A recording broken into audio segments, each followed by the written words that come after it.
tarde tenemos a una persona que he admirado desde hace muchos años. Bueno, cuando yo comencé a trabajar con Fello Suberví, por allá por el año 1991, conocí a don Elis Pérez. Luego, cuando llegamos en el 2000 en turismo, yo tuve el privilegio, yo recuerdo en Punta Cana, de escuchar por vez primera en persona a don Elis Pérez hablando inglés. Y eso se lo decía Rafael.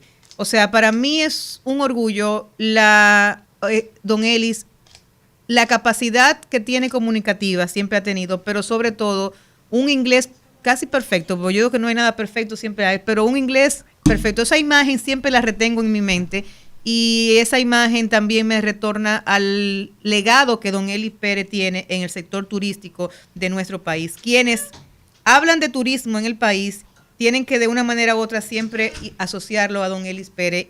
Escribió una autobiografía, Mi vida y mi legado. Les invito a que quienes quieran saber parte de la historia de don Elis Pérez, pues lo busquen, lo compren. Mi vida, mi legado. Hoy está aquí con nosotros don Elis Pérez. Don Elis, bienvenido aquí a Tomando el Rumbo. Buenas tardes. Buenas tardes. Qué bueno, encantado de estar con ustedes y de verte de nuevo, Janet. Hace tiempo que no nos topábamos personalmente.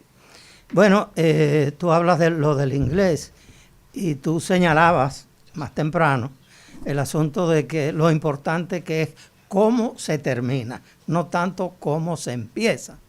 Y hay una vieja frase inglesa, no americana, que dice, all is well, that ends well. Todo lo que termina bien es bueno. Eso lo dice todo. Así es. Apoyando. Muchas gracias. Así es. Muy bien, don Elis. Hoy don Elis está con nosotros para hablar sobre la importancia de los medios de comunicación en la Revolución de Abril de 1965. Don Elis es parte de esa generación. Pero antes de entrar a esa generación del 65, don Elis, usted tiene una historia en los medios de comunicación. Aquí tenemos mozalbetes que están desarrollándose en el área de teatro, en el área de comunicación, que además son admiradores del trabajo que usted ha desarrollado. ¿Cómo inicia don Elis en el área de comunicación? ¿Cuáles fueron estos primeros pasos? Que nos los cuente, que pueden inspirar a otros y a otras que están escuchándonos. No fueron primeros pasos, fue un solo paso. Yo me atreví a considerar que ya yo dominaba el idioma inglés lo suficiente como para atreverme a proponer hacer un programa de música norteamericana y llevado a cabo en inglés, en la HIZ. Yo le propuse a la HIZ que hicieran ese tipo de programa. Homero León Díaz, que era el director de la emisora, entendió que yo planteaba hacer el programa. Y con esta vocecita que yo he tenido toda mi vida, lo menos que yo iba a pensar en ningún momento es que yo podía aspirar a ser locutor. Y en esa época era una voz... Oye, en esa época el locutor era una aguda, persona de voz grave, resonante, clara, firme. Y yo no tenía nada de eso. Esta vocecita es la que he tenido siempre. Entonces, cuando plantean que, bueno, yo dije, yo he planteado que se haga, porque ustedes tienen los discos del hit parade americano, casi siempre. Me explicaron con una hermana de Frank Hatton, el dueño, se los enviaba con frecuencia desde Nueva York. Y era la única emisora que estaba al día en ese sentido. Y yo en mi aprendizaje del inglés me puse a seguir las letras de las canciones y a copiarlas como parte del proceso de aprendizaje del idioma. Decidí ir a la emisora para que los locutores me pusieran aquellos discos que yo tenía en las letras más avanzadas. Y así lo logré. Y ahí, bueno, me vino la idea y la propuse. Cuando, bueno, decidieron que yo hiciera el programa, me hicieron una prueba. Cuando le dijeron a don Frank Hatton, el dueño, pues, dice el muchachito que sí, que lo va a hacer. Le dije, bueno, pues entonces vamos a probarlo. Entonces se fueron al otro lado de donde estaba la cabina, como estamos aquí, se fueron a aquel lado donde se acostumbraba a grabar los programas, las telenovelas y los programas en vivo que se hacían en la época. Entonces ellos se van para allá, el dueño, don Frank Hatton, Poteleche, que era el mensajero, Luis Victoria, y el mismo Alfonso Martínez, que era el locutor de ese espacio de tiempo a la mañana. ¿Eso alrededor de qué año fue eso? Eso fue en 1953. El otro día. Yo tenía 17 años. Parecía que tenía 14. Chiquito, bajito, flaquito. Entonces, cuando Alfonso Martínez me dice, bueno, tú tienes que abrir el micrófono con esta llavecita. Entonces tú tienes que tener listo ya el disco que tú vas a poner a sonar. Entonces tú lo pones en forma que nada más le tienes que dar a esa llavecita. Y el disco arranca. Entonces tú tienes que rápidamente cerrar el micrófono. No, abrir el sonido y cerrar el micrófono uno detrás del otro. Bueno, eso era mucho para mí en ese momento. Concho, todas estas cosas una detrás de otra. Pero bueno, lo hice. Y viene Alfonso Martínez, que es el locutor de allá para acá, corriendo. Y me dice, mira, vete huyendo. Porque don Fran, el dueño, acaba de decir, ese muchachito con esa vocecita me va a dañar la emisora. Sáquenlo de ahí. Entonces me dice, pero vete rápido para que no sea Fran que te vea de frente, porque te va a sacar. Pero él es bocón, pero él tiene buen corazón. Ven mañana, vete rápido, pero ven mañana para yo seguirte entrenando. ¿Cuál fue la diferencia? Que yo volví mañana. Yo lo pensé mucho. Persistencia, insistencia, digo, si yo resistir. llego y el jefe está ahí, me va a sacar el mismo, el dueño. Pero le hice caso al locutor. Y volví. Y el domingo el programa salió al aire. Don Frank no tuvo otra alternativa que sacrificar un poco el sonido de mi voz por el impacto que creó el programa Your Hit Parade. Los medios de comunicación hoy son muy valorados y sobre todo en Internet. Dicen que ya pues han revolucionado los ámbitos políticos económicos. En el año 1965, hoy, gesta 24 de abril, tenemos algunos flash, la gente, de que había emisoras, de que se dieron discursos por las emisoras, de que de una manera u otra influyó. ¿Cuál es realmente de su perspectiva el rol que jugaron los medios de comunicación, la radio, precisamente en la Revolución de Abril? Bueno, en esa época habían dos emisoras cuyos noticieros dominaban la audiencia. Era Radio 1000, con su noticiero, Joaquín Jiménez Maxwell era el director, el que la manejaba, y Radio Comercial, donde José Francisco Peña Gómez hacía su programa, que tenía una audiencia extraordinaria. Y por ahí la gente ponía, para seguir el calor político que había en la época, después del golpe de Estado. Entonces, bueno, esa tarde yo recuerdo que estaba en el cumpleaños de Nelita Rodríguez, al oeste de la Avenida Independencia. Yo tenía entonces 29 años, en el 65. Y ahí escuché los primeros indicios de que estaba pasando algo grave políticamente. Un golpe de Estado. El golpe de Estado no, el golpe de Estado es lo que trajo como consecuencia la revolución, sino que se había armado un reperpero con connotaciones militares. Entonces yo salí del cumpleaños hacia mi emisora, Radio Universal, que ya estaba en el aire desde el 63.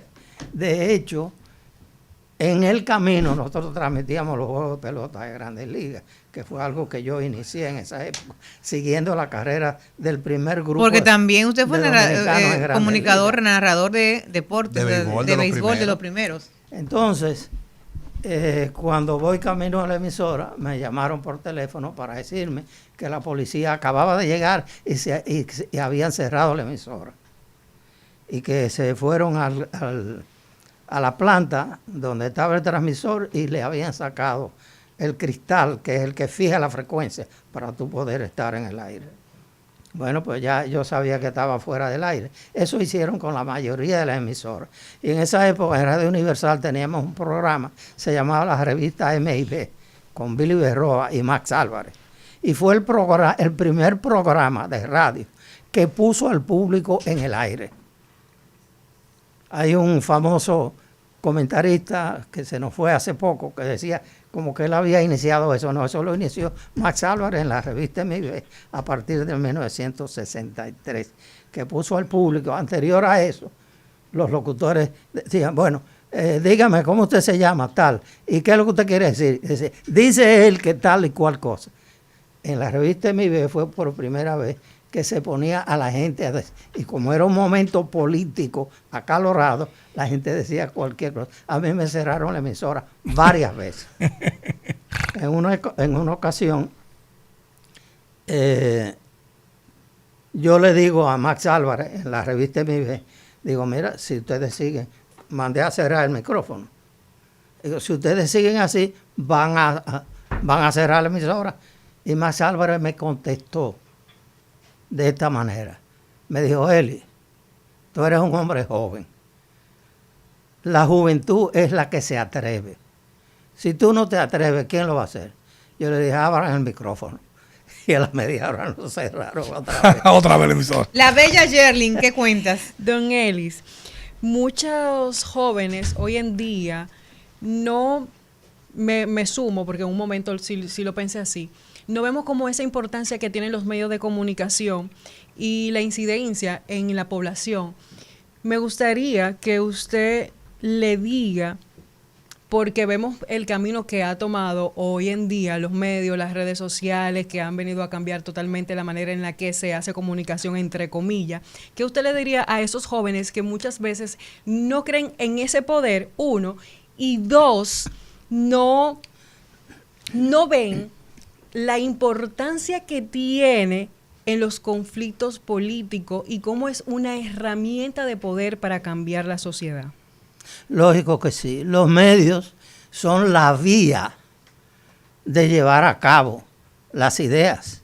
A través de los medios las ideas fluyen, se proyectan, se amplían, se conocen y se pueden llevar a cabo por los líderes que tienen ese compromiso, generalmente a través de los partidos políticos. Entonces, no se puede minimizar, ni antes ni ahora, el poder de los medios de comunicación.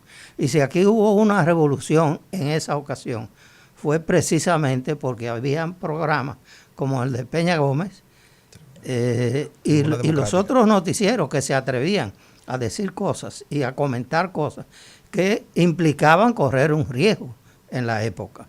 Y sin esos medios, a lo mejor no hubiéramos llegado a las realizaciones que se consiguieron.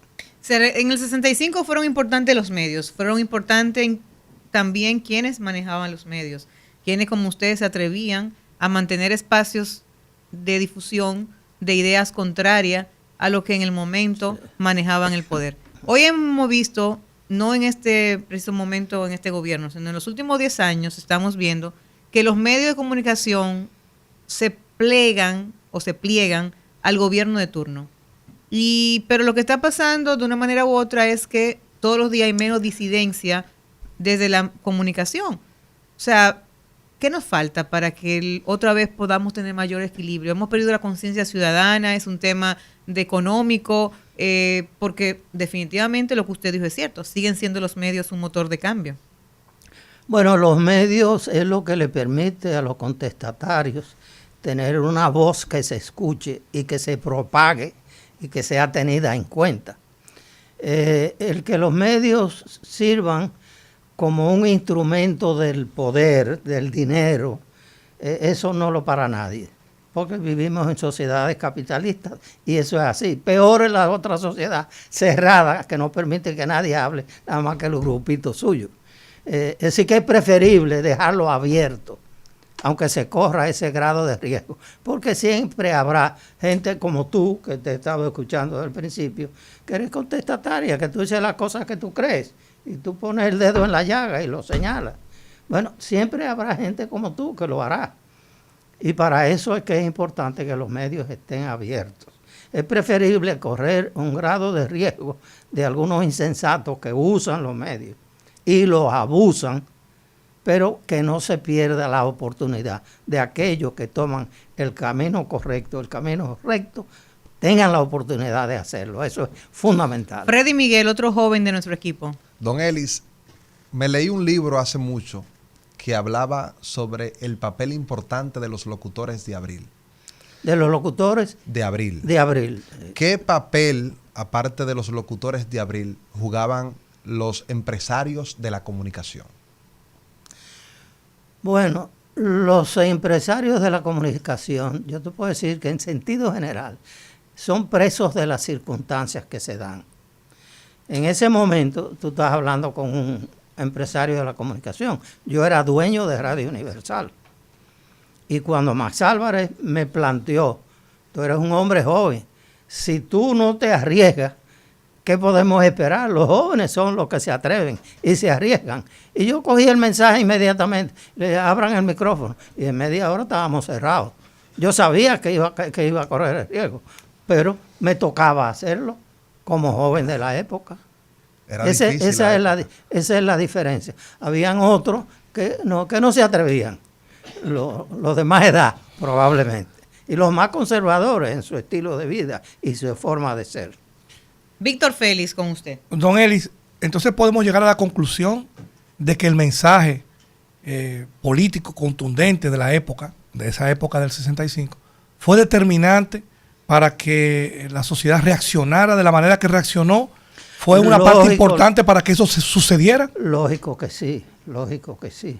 En la medida en que se fue desarrollando la reacción de la gente con el golpe de Estado, eso fue asusado y dado a conocer ampliamente por los medios de comunicación, por los programas como los de Peña Gómez y los de nosotros, en la revista MIB, y otros que también lo hacían y se arriesgaban al hacerlo.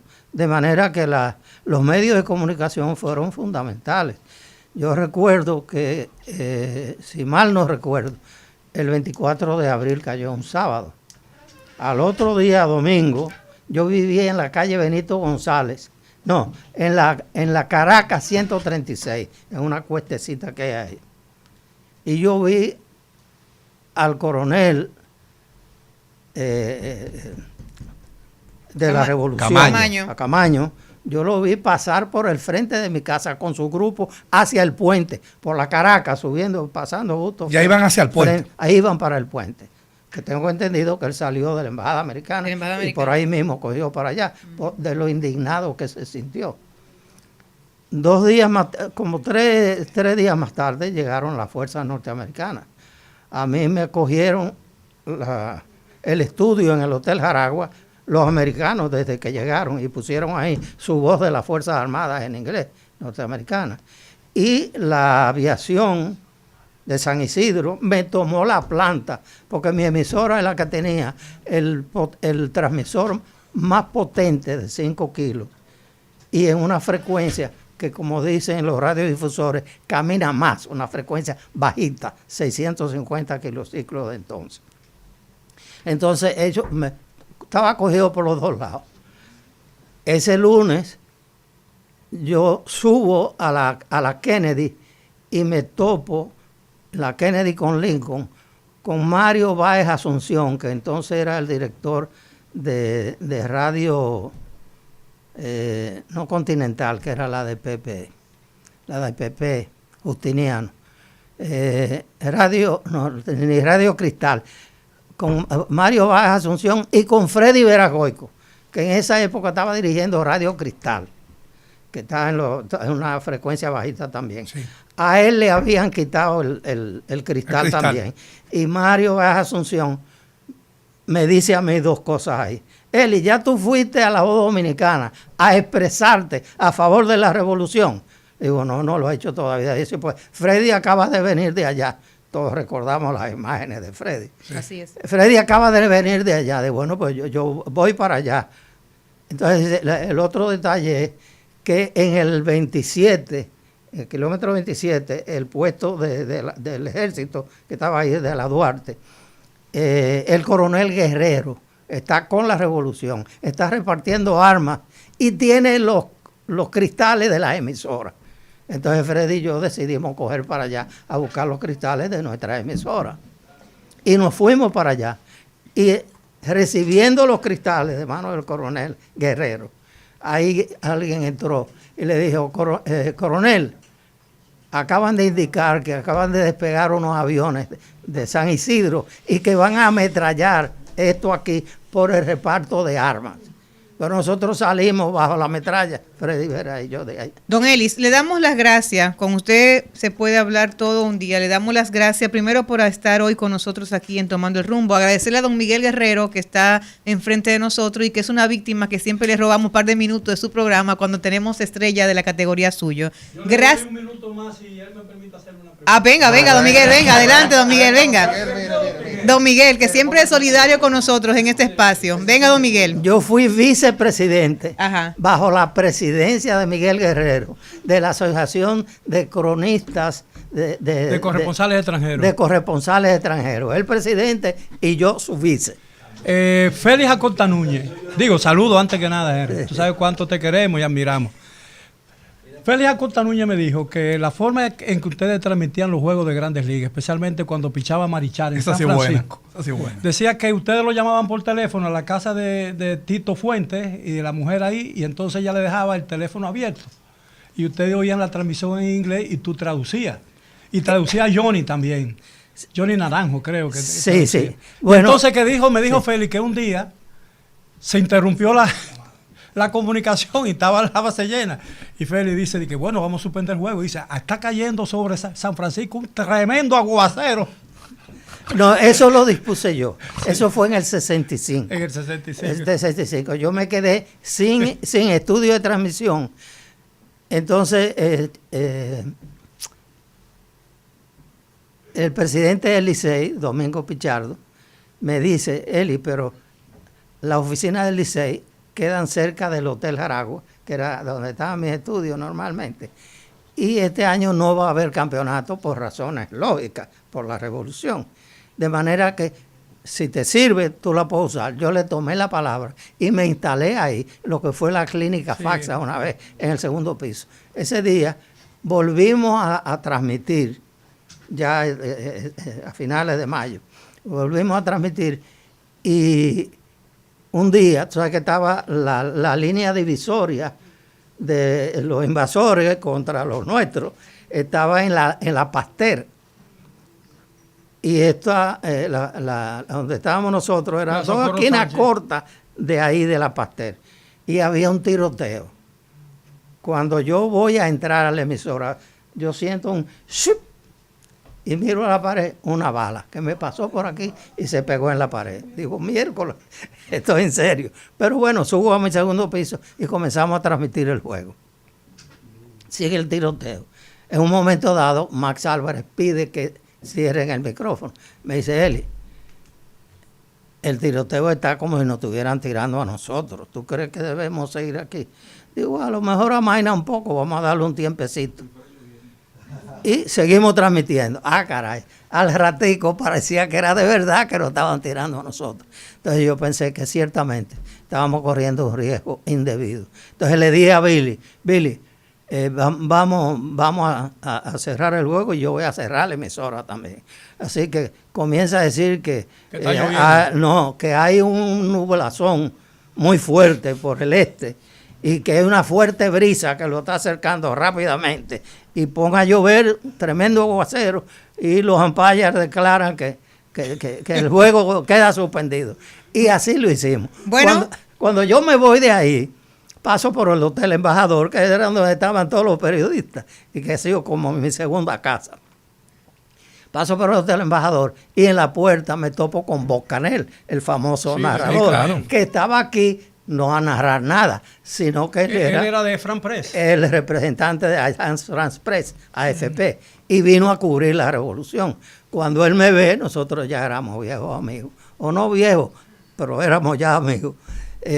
Y él me dice, Eli, pues yo estaba yendo el juego a esos momentos. Entonces yo le cuento. Me dice, yo no tenía un lead para esta noche, ya lo tengo. Y esa fue su noticia principal esa noche. Señores, no se vayan, que esto se pone bueno. La verdad que para mí un privilegio estar entre dos personas que admiro mucho, tanto don Ellis como don Miguel. Gracias, don Miguel, siempre por su comprensión. Bueno. Y a ustedes por su sintonía. Les recordamos que mañana, nueva vez, de 3 a 4 de la tarde, por la 98.5 Rumba FM, te esperamos, pero quédense porque aquí hay más que seguir con don Miguel, pero te esperamos en el rumbo de la tarde y nosotros mañana de 3 a 4 regresamos tomando el rumbo.